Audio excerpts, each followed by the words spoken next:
All right, guys, it's hump day, and I'm going to give you a couple updates here. Man, it's hot out here. I'm going to give you a couple updates here real quick, real short for a few minutes on hump day. There's no editorial this morning. I apologize, but yesterday with court, I kind of got, everything got pushed back.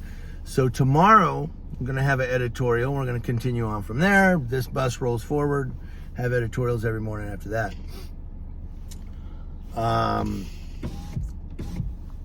But I also want to let you know that around March 18th, because YouTube said I have to wait for 13 days before I can change my channel name. So around March 18th of this year, I'm going to be changing my channel name. It's the final one. It's the one I'm going to have for 30 years. And I've been contemplating this since around November, early December of last year. Social informed media. It doesn't sound right. And I've gotten a lot of criticisms about it. And yesterday I got 3 or 4 people saying, this grammatically incorrect channel name, and I thought, yeah, it is kind of dumb. But I'm going to change it. I think you're going to love the new name.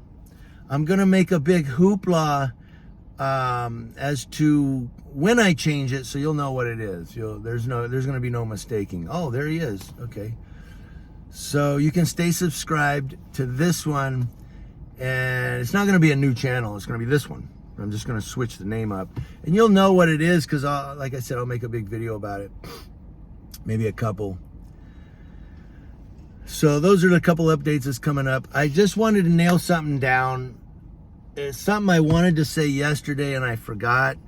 And I thought about it last night and I said I'm going to say it this morning. This is addressed to that deputy. I'm not going to name him, from the Yucaipa Police Department.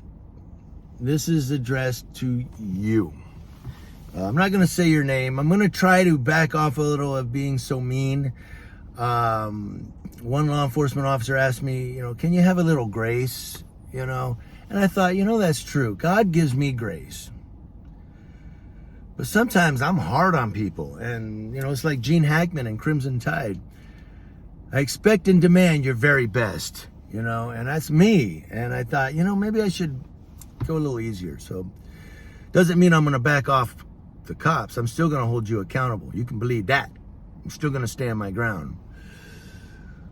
But I'm not going to name people so much. I'm not going to harp on people. But I do want to nail something down. So back when I got arrested, when I went to my pre-trial with my attorney, he said that, yeah, it looks like they're saying here in the police report that you made a threat. And then he read and he goes, that's not a threat. And the only thing that I could think of, because I remember what I said in that police car. Yeah, I talked a lot, but I'm gonna throw it in that deputy's face. So, but the only thing I could think of was when I said, I'm gonna show you guys the power of social media. And I think he took that as a threat. That's not a threat. That's a statement of fact.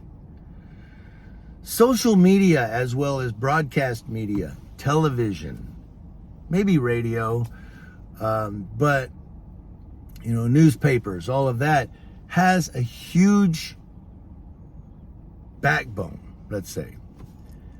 The power of media is strong.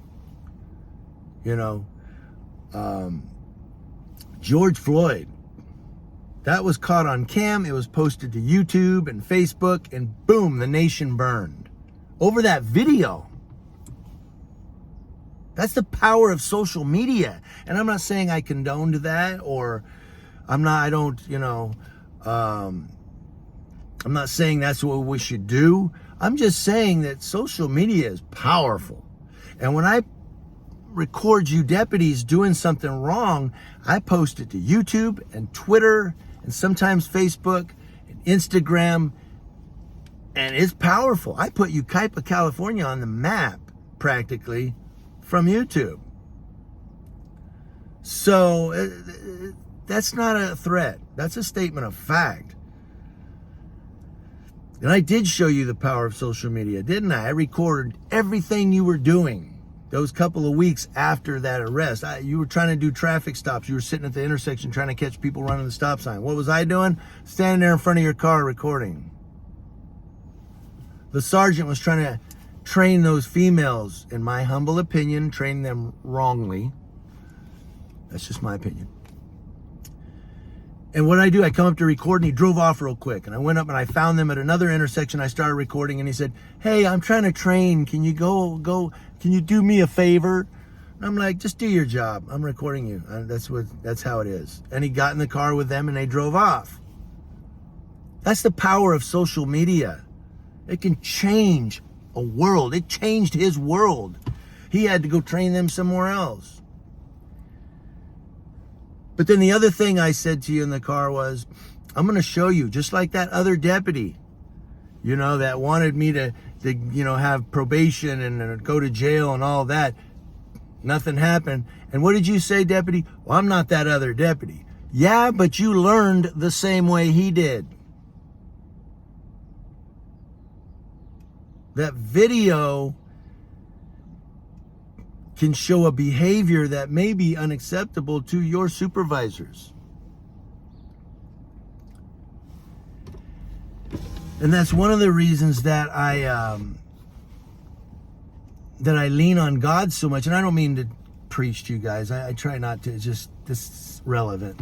But one of the reasons I lean on God so much and my Heavenly Father is that it helps me to do the right thing behind this camera when I'm recording the police. It helps me not to do the wrong thing. And here it paid off.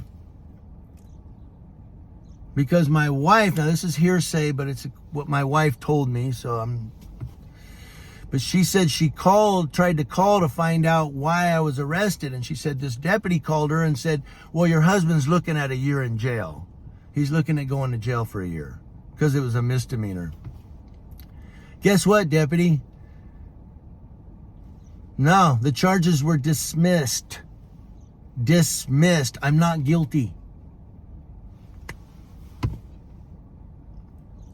That's because I trusted in my Heavenly Father to put that hedge of protection about me.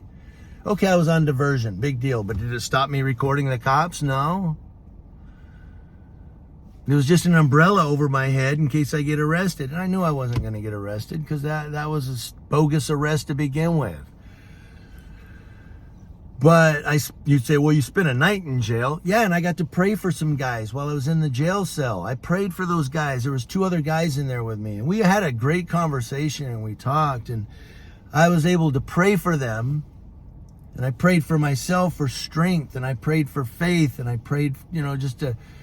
I said, Lord, fill this jail cell with your spirit and let us all, have peace in our lives. I was able to pray, man. Win-win for me. Win-win for me. Paul sat in jail. Joseph in Egypt, he sat in jail. Win-win. But the charges were dismissed. So, like that other deputy, you learned that your little bogus charges meant nothing. I still recorded you. I record everything you do. And now I'm still going to record you guys. And I have no charges over me. Dismissed. Not guilty. So you need to understand, when I say something, I'm going to back it up. And when I tell you something, you can trust it's going to happen. I told you nothing was going to happen to me. Diversion. Big deal.